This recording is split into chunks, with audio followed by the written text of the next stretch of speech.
우리 가슴에 손을 얹고 이렇게 고백하길 소원합니다. 나는 소중한 존재입니다. 예수님이 나를 사랑하십니다. 우리 다시 한번 고백해 볼까요? 나는 소중한 존재입니다. 예수님이 나를 사랑하십니다. 우리 이 자리에 나오신 귀한 성도님들 정말로 소중한 존재인 줄로 믿습니다. 얼마나 소중한 존재냐면 예수님이 너무너무 사랑해서 나를 위해 십자가에 달려 죽으신 줄로 믿습니다. 그렇게 우린 너무나도 소중한 존재. 그런데 세상의 많은 사람들은 내가 이렇게 소중한 존재라는 그 사실을 알지 못한 채 살아가는 이들이 참으로 많습니다. 혹은 예수님의 사랑의 그 크신 사랑이 우리의 마음속에 큰 감동이 되지 않은 채 살아가고 있는 이들도 있죠. 우리 영광교회 귀한 성도님들, 고난주간 특별 새벽 기도회를 통하여 다시금 주님의 사랑이 얼마나 귀하고 얼마나 값지고 얼마나 아름다운지 그것을 깨달을 수 있는, 그리고 우리의 삶을 통하여 예수님, 나를 사랑하시는 예수님을 내가 사랑합니다, 그렇게 고백할 수 있는 귀한 믿음의 성도들이 되어지길 주의 이름으로 간절히 축원합니다. 우리는 계속해서 예수님의 생애, 예수님의 모습들을 우리가 살펴보고 있죠. 특별히 오늘 본문의 말씀은 예수님이 붙잡히시는 그 장면을 우리에게 자세히 보여주고 있습니다.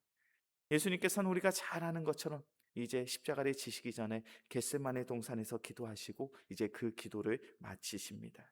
마태복음 26장 45절과 46절의 말씀입니다. 마태복음 26장 45절과 46절의 말씀 함께 봉독합니다. 이에 제자들에게 오사 이르시되 이제는 자고 쉬라.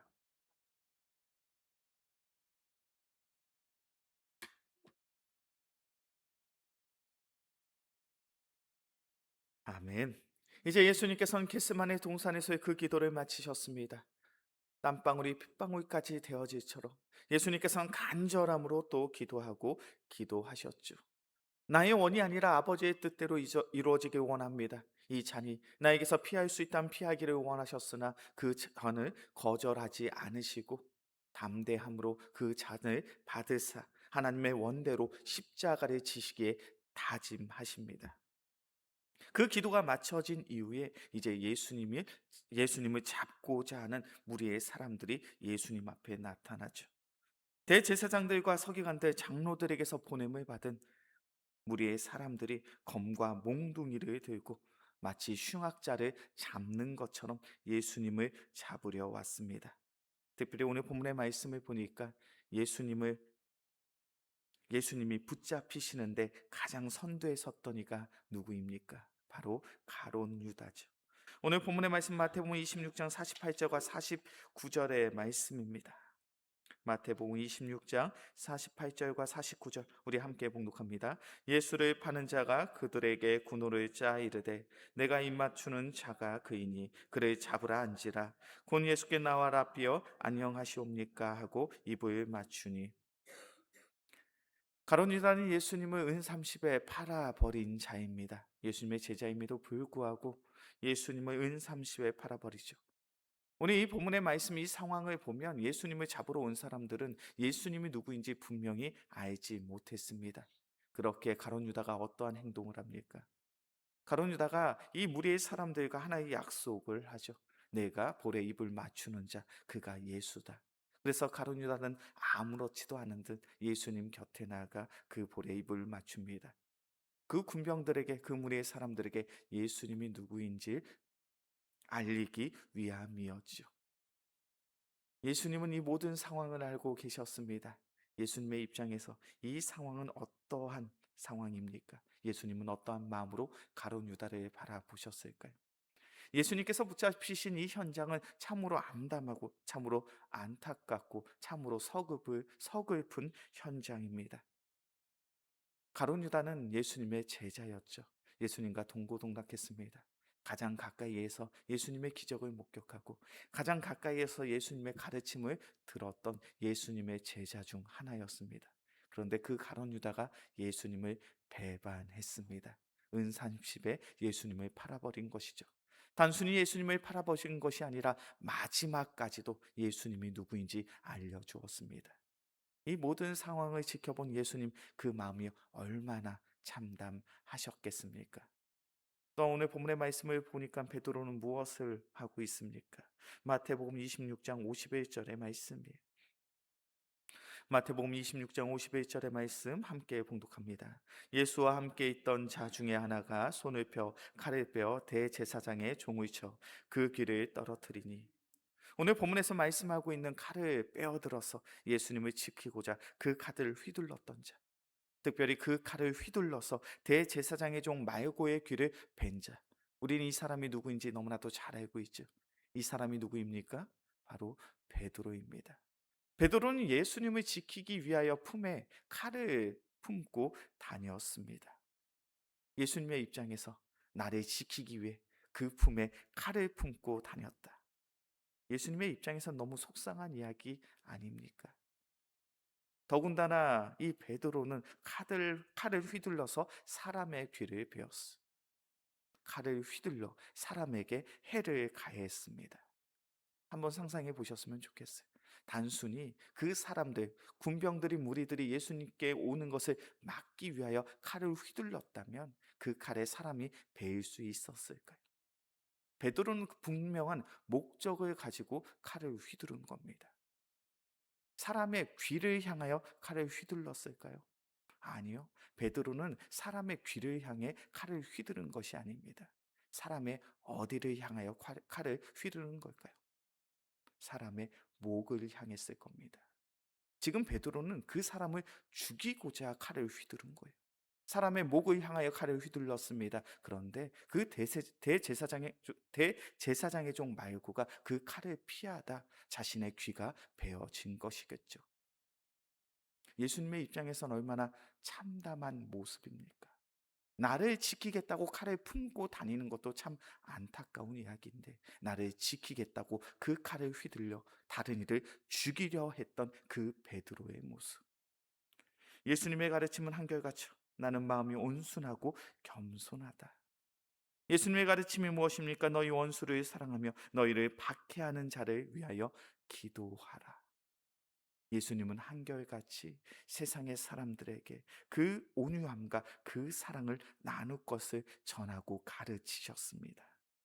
그런데 지금 십자가의 고난, 십자가의 죽음을 앞에 두고 예수님은 그 사랑을 이루시고 완성함으로 하나님의 구원의 계획을 이루시고자 하는 그 중요한 순간에 베드로는 다른 이를 죽이려 하고 있습니다. 예수님의 입장에선 얼마나 그 마음이 아프셨겠습니까? 그리고 다른 제자들의 모습은 어떠합니까? 마태복음 26장 56절의 말씀이에요. 마태복음 26장 56절의 말씀 함께 봉독합니다. 그러나 이렇게 된 것은 다 선지자들의 글을 이루려 함이니라 하시더라. 이에 제자들이 다 예수를 버리고 도망하니라. 제자들이 어떻게 했다고요? 예수를 버리고 다 도망쳐 버렸습니다. 예수님의 제자들, 예수님이 직접 그들을 부르셨죠. 그리고 그들과 함께 하셨습니다. 뭐 일주일에 몇 번 만나서 말씀을 가르치시고 그리고 함께 교제함으로 그 삶이 이어진 것이 아니죠. 동고동락하셨습니다. 함께 먹고 함께 자고 가장 가까이에서 예수님의 기적을 목격하고 가장 가까이에서 예수님의 가르침을 받고, 예수님은 끊임없이 그들에게 왜 이 땅에 내가 왔는지 그리고 무엇을 통하여 하나님의 구원을 이룰 것인지를 끊임없이 말씀하셨습니다. 더군다나 예수님이 많은 고난을 당하고 그리고 죽임당할 것 그리고 사흘 만에 부활할 것, 그것을 예수님은 그 제자들에게 당부하고 또 당부하셨죠. 그런데 지금 제자들은 그 예수님의 가르침을 기억하고 있습니까? 이 십자가의 현장이, 예수님이 십자가에 붙잡히시는 이 현장이 그 구원의 계획을 이루고자 하는 하나님의 뜻이라는 그 사실을 깨닫고 있습니까? 전혀 그렇지 않죠.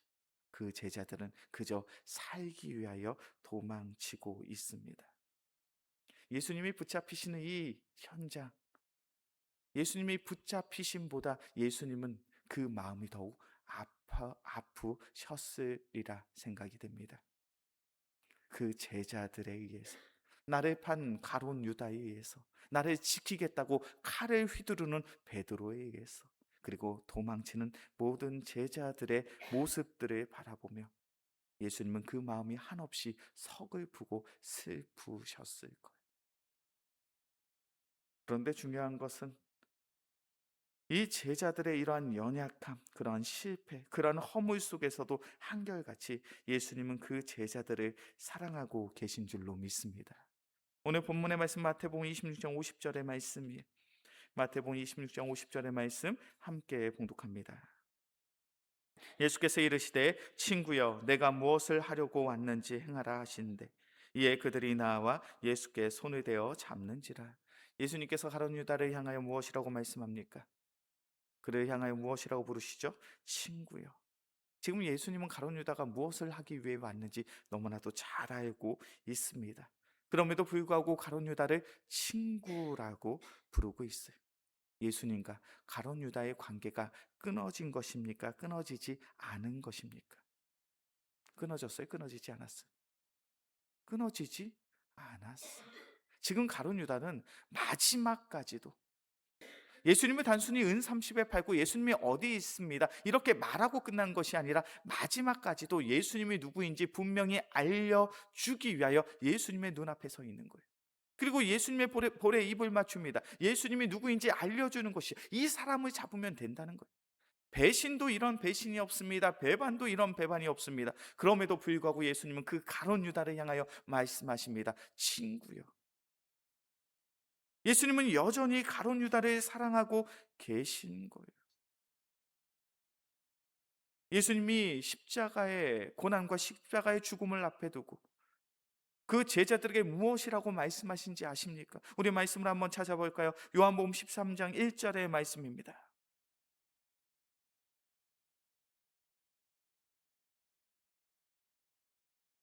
예수님은 어떠한 마음으로 십자가 앞에 쓰셨는지 요한복음 13장 1절의 말씀. 요한복음 13장 1절의 말씀 함께 봉독합니다. 유월절 전에 예수께서 자기가 세상을 떠나 아버지께로 돌아가실 때가 이른 줄 아시고 세상에 있는 자기 사람들을 사랑하시되 끝까지 사랑하시니라. 예수님이 무엇이라고 말씀합니까? 세상에 있는 자기 사람들을 사랑하시되 끝까지 사랑하시느니라. 예수님은요, 이 세상에 살아가고 있는 이들을 사랑하신 줄로 믿습니다. 특별히 어떻게 사랑하셨다고요? 끝까지 사랑하셨다고요. 이 끝까지 사랑하셨다는 이 대상에 가룟 유다가 포함이 되어 있습니까? 가룟 유다가 뼈 있는 상태입니까? 가룟 유다까지도 포함되어 있는 거예요. 이 사랑 속에 가룟 유다를 향한 그 사랑까지 포함되어 있습니다. 예수님이 가룟 유다를 향하여 친구여라고 부르신 것은 단순한 호칭이 아니죠. 단순한 감정의 표현이 아닙니다. 가룟 유다에게 마지막까지도 기회를 주시는 바로 예수님의 그 귀한 사랑의 음성인 줄로 믿습니다. 가룟 유다는 예수님을 배신한 자이죠. 돈을 받고 넘겨버렸습니다. 그럼에도 불구하고 예수님은 가룟 유다를 책망하지 않습니다. 그를 정죄하지 않습니다. 내가 어찌 은 30에 나를 팔아버릴 수 있느냐, 그렇게 책망하지 않으시죠. 여전히 한결같이 그 사랑의 마음으로, 사랑의 언어로 그를 부르고 계셔요. 오늘 본문의 말씀을 보니까 예수님을 지키겠다고 칼을 휘두르고 있는 베드로에게 어떻게 말씀하십니까? 오늘 본문의 말씀 마태복음 26장 52절의 말씀이에요. 마태복음 26장 52절의 말씀 함께 봉독합니다. 이에 예수께서 이르시되 내 칼을 도로 칼집에 꽂으라. 칼을 가지는 자는 다 칼로 망하느니라. 예수님께서는 베드로에게 속히 그 행동을 저지하라고 말씀하십니다. 베드로야, 지금 이 상황 속에서 칼을 휘두르면 어찌하느냐, 그 칼을 넣어두라는 거예요. 한번 상상해 보셨으면 좋겠어요.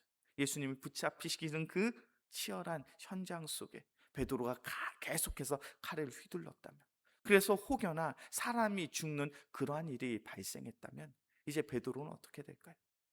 예수님만 붙잡히시는 것이 아니라 베드로도 붙잡혔을 겁니다. 예수님만 죽임을 당하는 것이 아니라 베드로도 죽임을 당하겠죠. 더욱이 베드로가 칼을 휘둘러서 대제사장 말고의 귀가 떨어지게 됩니다. 그때 예수님이 어떻게 하십니까? 누가복음 22장 51절의 말씀이죠. 예수께서 일러 이르시되 이것까지 참으라 하시고 그 귀를 만져 낫게 하시더라. 그 귀를 만져 낫게 하시더라. 누구의 귀를 낫게 하셨습니까? 대제사장 말고의 귀를 낫게 하셨어요. 왜 예수님께서는 그 종의 귀를 낫게 하셨습니까? 단순히 육체적인 해함을 당한 이에 육체를 강건케 해주신 것에서 끝나는 것이 아니에요. 그 대제사장의 종의 귀를 낫게 하셨다는 것은 베드로의 허물까지 덮어주시는 예수님의 사랑인 줄로 믿습니다. 왜 베드로의 허물을 덮어주는 것이 중요할까요? 만약에 베드로가 그 칼을 휘두르려서 누구에게 상해를 가했다면, 혹 누군가를 죽였다면 베드로 또한 붙잡히게 되고 베드로 또한 죽게 됩니다. 베드로는요, 예수님의 가르침을 깨닫지 못한 자예요. 자신의 생각, 자신의 혈기가 앞서서 자신의 가슴에, 자신의 품에 칼을 품고 예수님을 지키고자 했던 어리석은 제자였습니다. 그런데 그 어리석은 제자, 예수님이 여전히 사랑하시는 줄로 믿습니다. 또한 오늘 본문의 말씀을 보니까 다른 예수님의 모든 제자들 다 뿔뿔이 흩어졌어요. 예수님을 버리고 다 도망쳤습니다. 훗날 예수님이 십자가에 달려 죽으신 이후에 사흘 만에 부활을 하셨죠. 예수님을 사랑했던 여인들이 무덤에 갔다 무덤이 비어 있다라는 그 사실을 알게 됩니다. 그리고 그 사실을 그 제자들에게 전하게 되죠.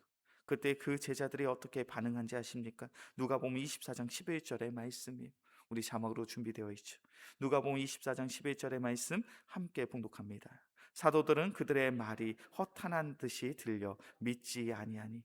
예수님 부활하셨다는 그 소식이 어떻게 들렸다고요? 허탄한 듯이 들려. 이 허탄한 듯이 들린다는 것이 어떤 의미냐면 근거 없는 헛소리처럼 여겼다는 거예요. 헛된 소문으로 들었다는 거예요. 무엇을요? 예수님이 부활하셨다는 그 소식을. 예수님의 제자들은 예수님의 십자가의 죽음의 그 의미를 알고 있습니까? 모르고 있습니까? 예수님의 제자들은 예수님의 십자가의 그 참된 의미를 알지 못해요. 예수님은 왜 십자가에 달려 죽으셨는지 그 의미를 깨닫지 못합니다. 더욱이 예수님께서는 끊임없이 내가 죽었으나 사흘 만에 부활할 것을 그 제자들에게 당부하시고 말씀하셨음에도 불구하고 그 제자들은 예수님의 가르침을 잊은 채 그 부활하심을 믿지 못하고 있습니다. 예수님의 입장에서 너무나도 안타까운 제자들의 모습이죠. 실패해도 이런 실패한 제자들이 없습니다. 3년 동안 훈련을 했는데 3년 동안 동고동락했는데 어찌 이렇게 실패할 수 있겠습니까? 그들은 철저히 실패한 제자들의 모습이죠. 그런데 그러한 제자들 예수님이 포기했습니까? 포기하지 않으셨습니까? 포기하지 않으셨죠. 예수님은 그 제자들을 찾아오십니다.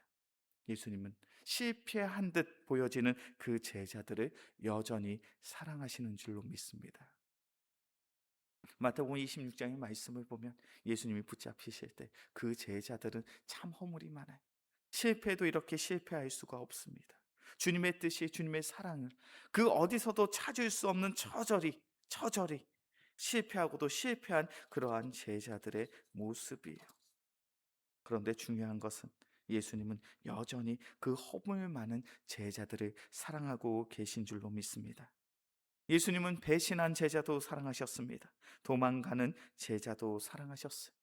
의심하는 제자도 사랑하셨습니다.